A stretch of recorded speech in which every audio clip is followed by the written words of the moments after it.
Alors,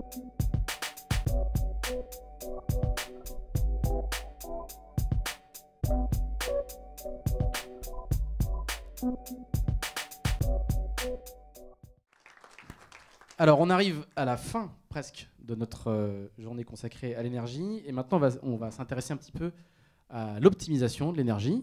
Et je vais demander à Mathilde Tréhin de l'Université de Bretagne Sud et du laboratoire le LabStick de venir nous présenter des travaux qu'elle a menés dans le cadre d'une thèse sur un système d'optimisation de la gestion de l'énergie. Mathilde, c'est à vous. Oui, bonjour. Pour terminer les présentations d'aujourd'hui, je vais vous parler de gestion de l'énergie électrique à bord, avec le sujet de la modélisation aux algorithmes d'optimisation de l'énergie. Donc en fait, c'est les résultats d'à peu près un an de travaux, une partie des résultats d'un an de travaux qui avait été mené en avance de phase dans le cadre du projet Voler du futur, avec Joanne Laurent et Jean-Philippe Diguet, qui sont présents aussi. Et c'était un projet mené à l'époque par Catherine Chabot. Donc ces travaux étaient menés au LabStick de l'Université Bretagne Sud. Le LabStick, dont le laboratoire des sciences et techniques de l'information, de la communication et de la connaissance, qui a donc dans ces thématiques un gros axe porté sur les sticks et la mer. Donc alors, dans le cadre de la présentation, je vais faire quelques redits sur ce qu'on a vu aujourd'hui, mais ça fera un petit résumé, on va dire. Donc, vous parlez en fait ce qu'on a vu des enjeux de l'optimisation de l'énergie et du fait que ça a tout à fait sa place dans le milieu de la voile, de la modélisation des transferts énergétiques. Donc en effet, avant de parler de gestion d'énergie, il faut être en mesure de pouvoir estimer ce qu'on va produire et ce qu'on va consommer lors des navigations, d'où la modélisation. Donc on verra un exemple d'application sur qu'est-ce qu'on peut conclure grâce à ces modélisations. On parlera ensuite des algorithmes d'optimisation et conclusion. Donc alors, les enjeux. Donc, moi, j'en ai relevé 3 principaux, qui sont premièrement la sécurité à bord. Qu'en effet, il faut être en mesure de garantir un minimum d'énergie pour pouvoir subvenir aux besoins, donc notamment production d'eau douce avec le désalinisateur, pilote automatique dans le cas des navigations en solitaire, instruments et feux de navigation. Il y a tout le côté performance, parce qu'en effet, optimiser l'énergie, ça passe aussi du coup par être en mesure de mieux dimensionner les producteurs et également le stockage. Et un meilleur dimensionnement, c'est un gain de poids, donc de la performance. Et un troisième axe qui est plus sur le côté éco-responsable et autonomie énergétique, et donc les axes environnementaux, qui est d'aller vers du zéro fossile. Donc l'optimisation, c'est quoi? C'est parvenir en fait à un équilibre entre production et consommation. Donc ne pas surdimensionner la production et faire en sorte qu'elle réponde toutefois aux besoins en termes de consommation. Et donc la consommation, essayer de la réduire au minimum ou du moins de la réguler pour qu'elle corresponde aux phases où on va produire sur le bateau. Donc là, on se retrouve dans un cas où on a du multisource et des productions intermittentes du fait qu'elles sont dépendantes des conditions météorologiques, donc des périodes d'ensoleillement, de vent. Et donc on se retrouve avec un système difficilement prédictible. C'est difficile de savoir quelle sera la production et la consommation à bord. D'où, en fait, ce qu'on a cherché à faire, qui est de modéliser les transferts énergétiques pour après être en mesure de parler d'optimisation de gestion. Donc alors on a commencé à modéliser les équipements, les producteurs. Donc là on était parti dans le cadre de Voler du futur sur ces 4 producteurs-là. Donc la volonté du renouvelable avec les panneaux solaires, l'éolienne et l'hydrogénérateur de Watanti.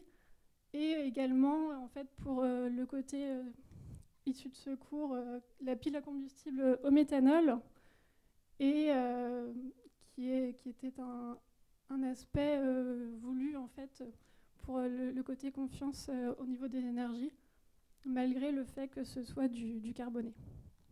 Donc pour les modèles, en fait, ils sont représentés soit par des modèles physiques ou soit basés sur les données constructeurs.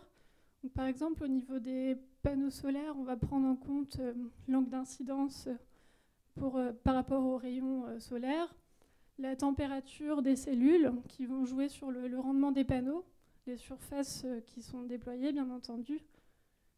Et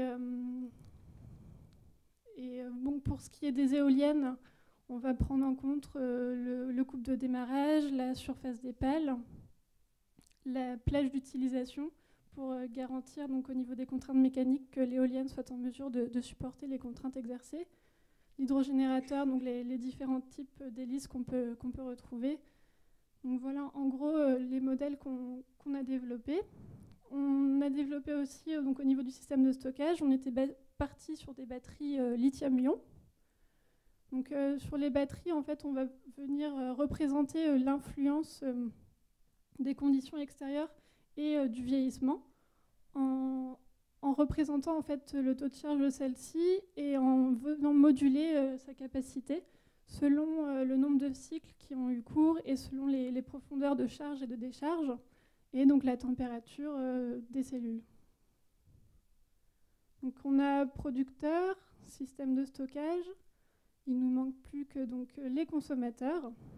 Donc là, on a expérimenté différentes pistes, soit des modélisations relativement simples, en choisissant en fait de représenter la consommation sous forme de profil, avec des petits, moyens, gros consommateurs au niveau des équipages.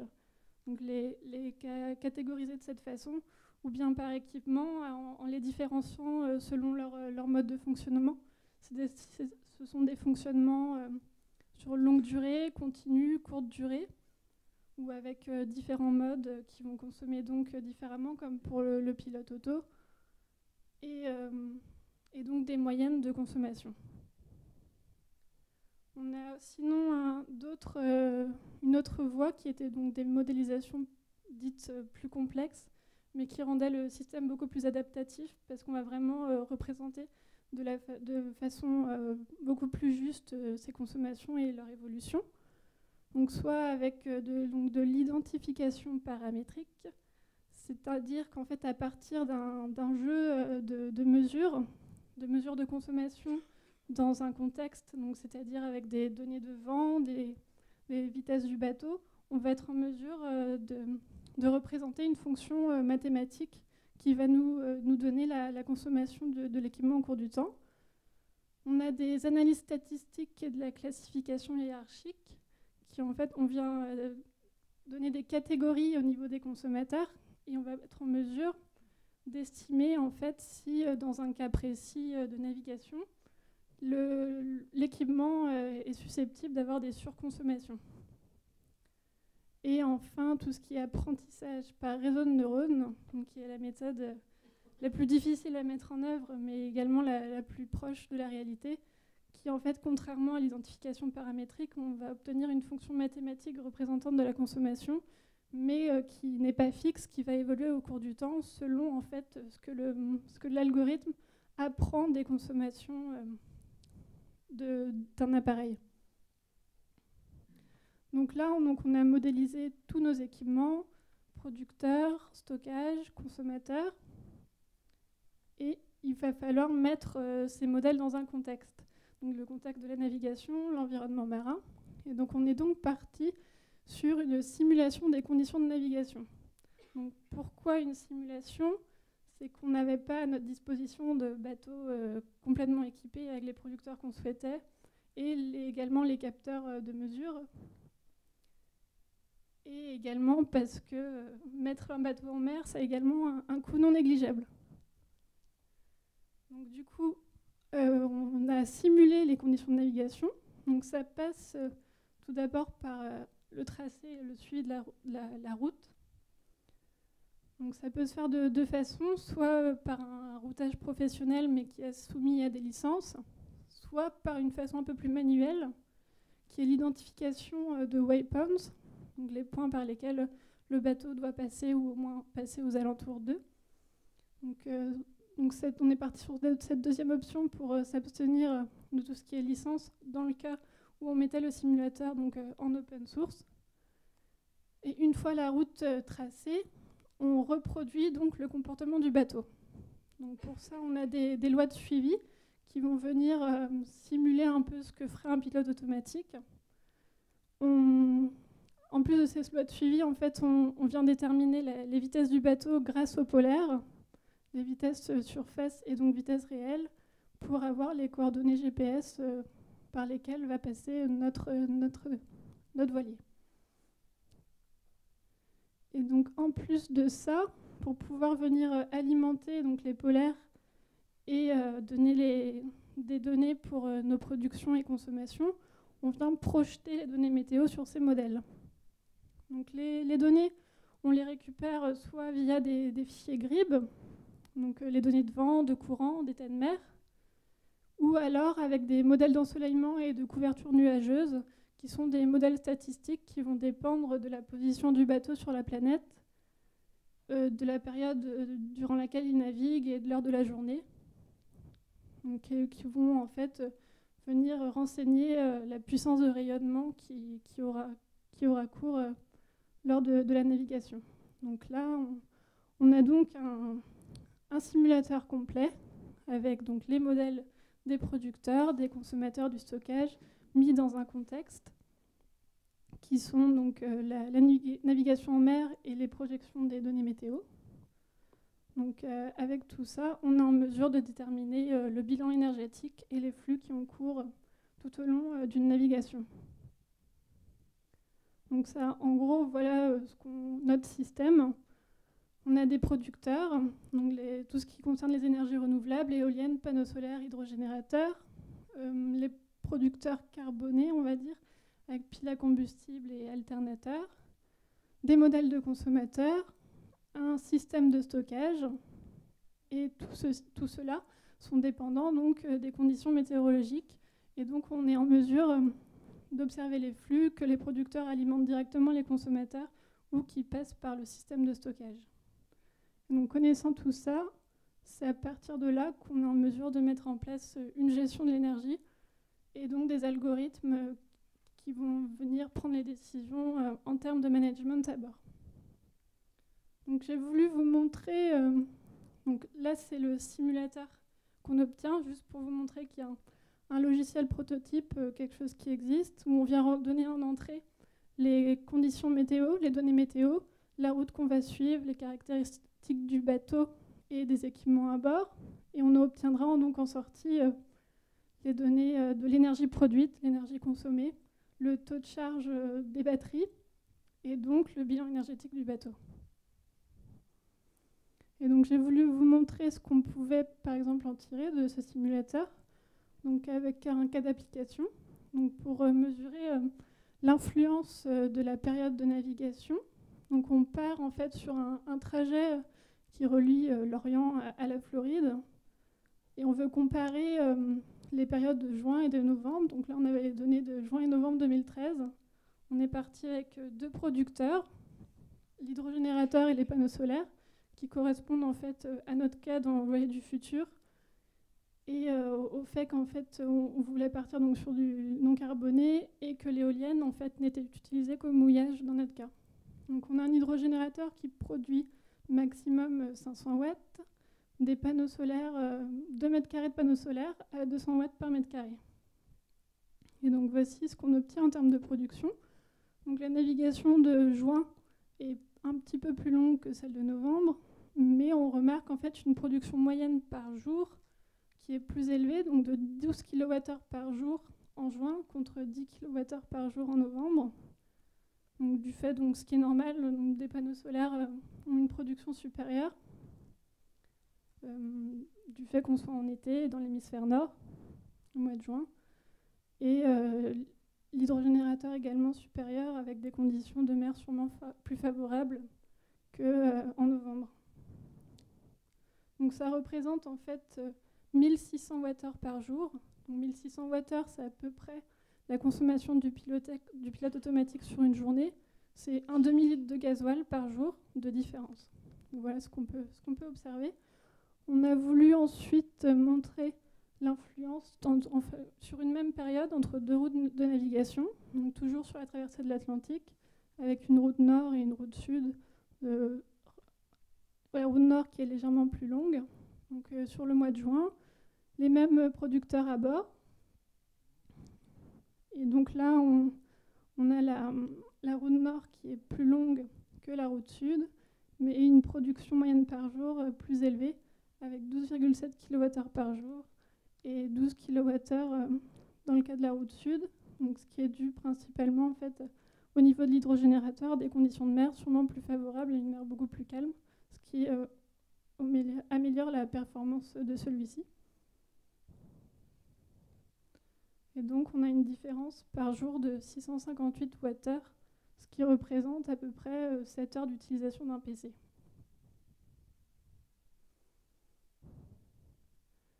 Donc c'était pour vous montrer donc, un peu au niveau modélisation, simulateur, ce qu'on peut en tirer comme conclusion. Et donc maintenant, connaissant en fait, tous les flux à bord, on est en mesure de parler de stratégies de gestion. Donc ce sont des stratégies qui peuvent être menées sous différents horizons, donc soit pour l'heure à suivre, la journée à suivre ou les semaines à suivre. Donc il y a différentes possibilités qui peuvent être mises en place en termes de gestion. Donc soit de la planification des consommations non critiques. Donc ce que j'ai appelé non critique, c'est par exemple choisir quand est-ce qu'on va utiliser notre désalinisateur, choisir d'avancer ou de retarder son utilisation pour que ça corresponde à un moment où on aura une production, où on aura peut-être même une surproduction pour éviter en fait tout gaspillage. Soit optimiser donc, les cycles de charge et décharge, donc avoir les profondeurs de charge et décharge optimum et, pour diminuer les effets du vieillissement. Ça peut être aussi de la suggestion de route, faire une sorte de routage énergétique selon les besoins qu'on a à bord, de choisir la route qui va nous permettre de subvenir à ces besoins. Et également, dans les cas un peu plus critiques, de faire du délestage, de sélectionner les équipements sur lesquels on va pouvoir venir faire une baisse de puissance.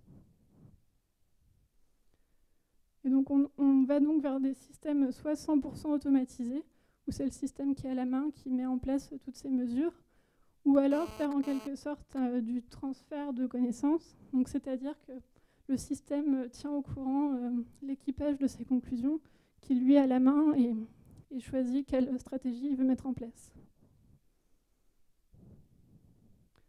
Donc on a donc un système adaptatif, parce qu'on vient en fait, parce qu'il est paramétrable, on vient mettre les caractéristiques du bateau, les caractéristiques des équipements, pour pouvoir simuler les transferts énergétiques et ainsi donc être en mesure de tester et valider les algorithmes d'optimisation pour pouvoir dimensionner au mieux les équipements à bord, producteurs, stockage, ou bien faire du routage énergétique.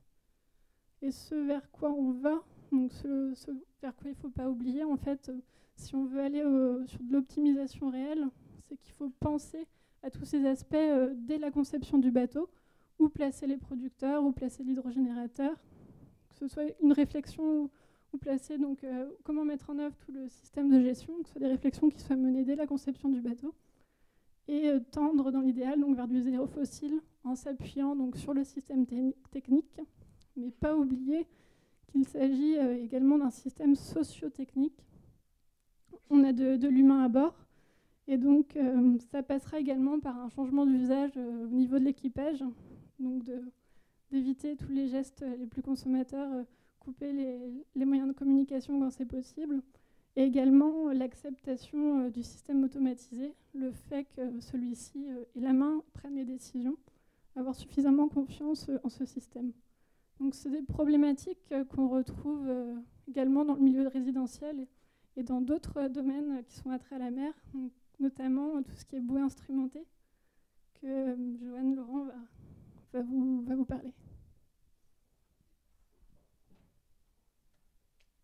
Merci bien.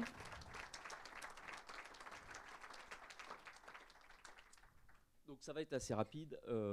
En fait, c'est juste pour continuer les travaux de Mathilde, donc, qui ont eu lieu plutôt sur le bateau, en fait, on s'attaque aujourd'hui à d'autres systèmes qui sont des bouées instrumentées. Donc là, c'est des bouées marines que l'on va retrouver sur des plans d'eau. Et on va exactement utiliser le même procédé, c'est-à-dire qu'on va vouloir avoir un modèle de ces bouées, donc un modèle énergétique, pour pouvoir faire en fait de la cartographie autonome. Donc ça peut être de la cartographie de vent, par exemple. Donc ça, c'est le point qu'on est en train de mettre en œuvre aujourd'hui sur un projet donc CPER, donc un compte à plan État-région, avec lequel en fait on va pouvoir venir donc faire de la cartographie 3D de vent. Donc ça, c'est intéressant pour des équipes de course, par exemple, si vous voulez faire calibrer vos centrales de navigation, etc., puisque les mesures de vent sur un bateau ne sont pas forcément toujours très fiables. Donc là, c'est d'avoir des références en fait, de mesures de vent et de cartographie de vent pour pouvoir donc, faire ce genre de choses, mais également pour faire, pourquoi pas, de la cartographie pour des champs éoliens, offshore par exemple. Et également, on envisage en fait aussi de rajouter des capteurs de type océanographique pour pouvoir aussi faire de la mesure pour des choses qui ne sont pas du domaine de la course au large, mais du domaine par exemple de l'environnement marin, de la surveillance d'écosystèmes, etc., etc. Et donc tout ça va reprendre exactement les mêmes thématiques que ce qu'on a fait avec Mathilde durant son année de thèse. Et on va rajouter ici on va partir sans a priori, c'est-à-dire que le système va créer ses modèles automatiquement. Donc c'est ce qu'elle appelait les réseaux de neurones tout à l'heure. Donc nous on part sur quelque chose de complètement automatique, c'est-à-dire qu'on ne va pas donner des modèles a priori, mais les modèles vont se concevoir d'eux-mêmes, avec un monitoring derrière du système, et il va apprendre sa consommation. Une fois qu'il aura appris sa consommation, en fait, il sera capable de se gérer et de dire, bah voilà, j'ai le droit de faire ci, j'ai le droit de faire ça, ou je ne peux pas faire ci, je ne peux pas faire ça, en fonction des conditions d'énergie qu'il a. Donc ça, c'est juste quelque chose en plus que ce qu'on fait aujourd'hui sur les travaux de Mathilde. Donc voilà. Donc si vous avez des problématiques autour de ça, bah, n'hésitez pas à venir nous voir. Nous, on est prêt à travailler avec plein de gens. Il n'y a pas de souci là-dessus. Merci bien. Je vais vous demander de venir vous asseoir à côté de moi. Il doit y avoir encore un micro. Est-ce qu'il y a des questions? Non, même chose, vous êtes stupéfait par le niveau de la présentation. Vous n'arrivez plus à suivre?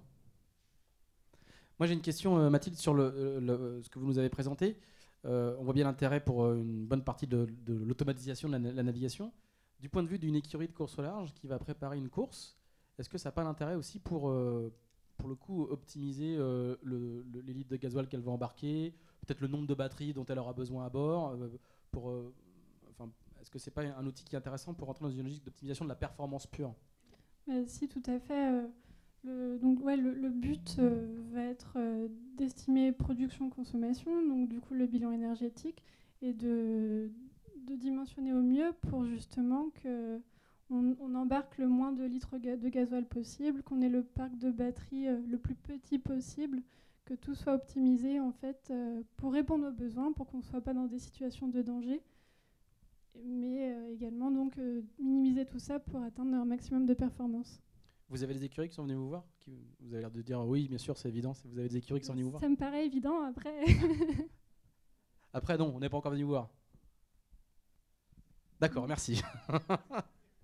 Si on a dans la salle qui veulent lever la main, il n'y a pas de problème. Est-ce qu'il y a d'autres questions?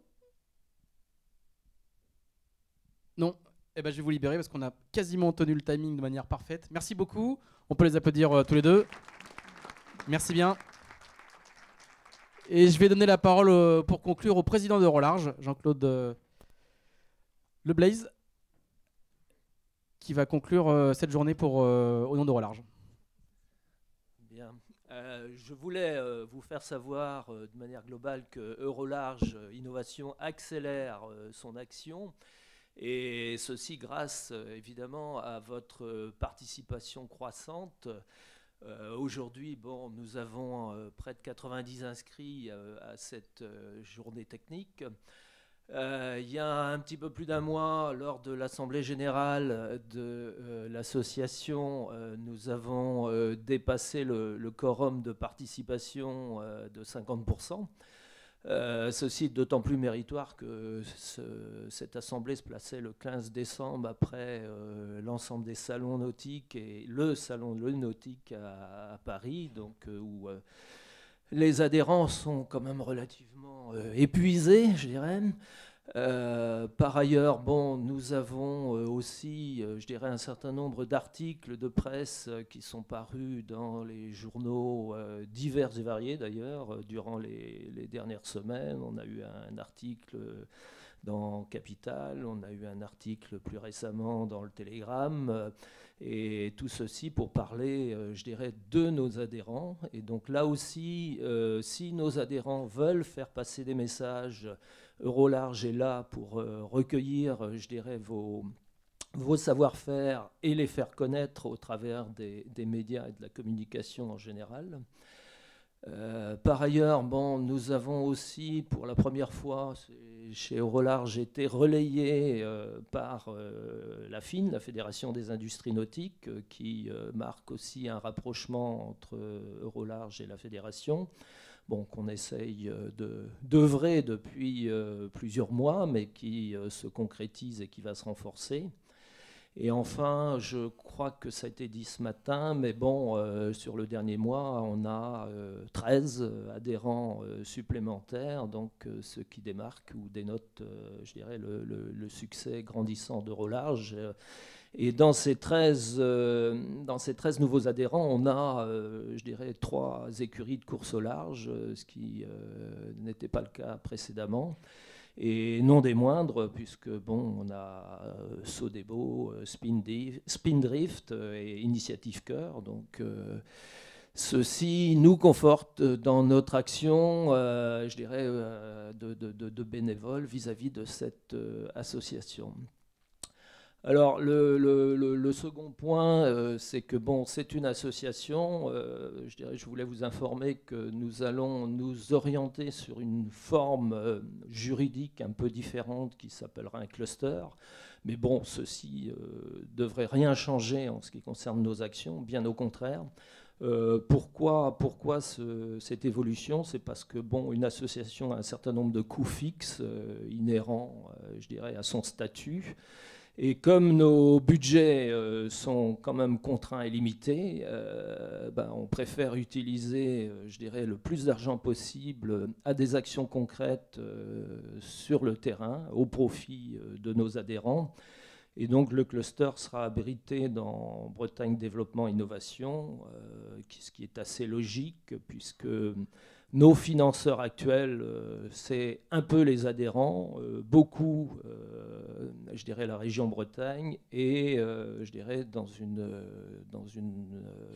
mesure néanmoins importante, l'Orient Agglomération également. Donc à partir de ces 3 financements, nos moyens sont contraints, et donc plus on peut faire d'actions, mieux c'est, et c'est la raison d'évolution dans cette direction. Sachant que le cluster sera toujours géré, managé opérationnellement par les adhérents. Et là encore, je dirais, j'invite toutes les bonnes volontés à venir nous rejoindre pour donner des idées sur les actions concrètes du futur cluster. Et enfin, en troisième lieu, bon, je voudrais vous donner quand même notre programme des prochaines réunions techniques. Donc, la prochaine aura lieu le 6 avril à Quiberon, donc dans le cadre du foil racing avec le NSV, et avec retour également sur l'événement actuel qui est je dirais les conclusions ou l'expérience tirée sur les foils, sur le Vendée Globe, sujet d'actualité et forcément empreint de beaucoup d'informations et beaucoup d'expériences.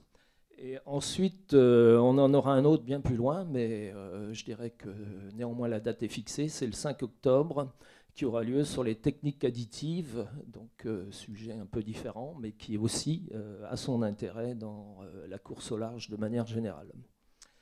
Donc voilà, et puis en dernier lieu, on travaille beaucoup pour faire venir le Yoke Racing Forum, qui est un événement mondial qui se déroule sur un pays différent d'une année sur l'autre. On essaye de le faire venir, non pas pour 2017, mais pour 2018, à Lorient et en Bretagne de manière générale. Donc on est en train de travailler sur ce sujet important, mais qui nécessite encore et toujours des financements additionnels, bien sûr. Donc c'est un travail significatif. Voilà, merci à tous en tous les cas. Et puis si vous voulez nous voir, Carole ou moi, ou les membres du bureau, vous êtes les bienvenus. Merci Jean-Claude, on peut applaudir le président. Merci à tous, je voudrais remercier toutes les équipes de l'IO Production qui ont réalisé le Facebook Live qui doit encore fonctionner, je viens de voir la caméra tourner. Moi, je voudrais remercier aussi tout le personnel de la Cité de la Voile qui a été à nos côtés pour organiser cette conférence, ainsi que les équipes d'Odeller et de BDI qui sont présentes dans la salle. Et puis je vous dis au mois d'avril pour le... Donc Jean-Claude, ça s'appelle la Foil Racing Conférence maintenant. Voilà. Merci à tous, bonne journée.